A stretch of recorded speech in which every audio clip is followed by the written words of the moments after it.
যাচ্ছিলাম আগ্রাবাদ, হঠাৎ করে চোখে পড়লো যে ভোটের গাড়িটা আমাদের এলাকায় চলে আসলো। ভাবলাম একটু দাঁড়াই, দাঁড়ানোর পরে দেখতে পেলাম জাতীয় নির্বাচন ফেব্রুয়ারিতে। আরো দেখতে পেলাম দেশের চাবি আমার হাতে, কিন্তু মায়ের সন্দুকের চাবি হেতেনের কাছে।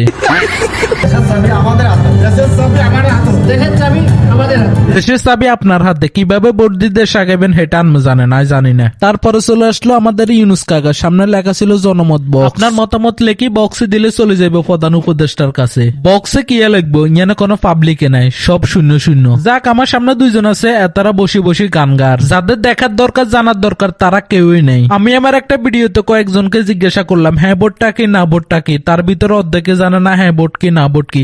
এইখানে যাদের থাকার দরকার, জানার দরকার, তারা কেউই নেই। প্রচারটা মনে হয় ভালোভাবে হয় নাই, বাকিটা আসলে আমি জানি না। আচ্ছা বাদ দেন, আর একটু দেখেন না, এত কষ্ট করে আনমগোলা ভিডিও বানায় আর একখানা চান। অনেকজনে কমেন্ট করবো যে আপনার তো রং হডের নান মেরে কি আসামো, আসলে রং না হডলেও গাম হডের। গাম হইতে ভিডিও শেষ। ভিডিওটা কেমন লাগলো জানাইন। ভালো থাকুন, সুস্থ থাকুন, আসসালামু আলাইকুম।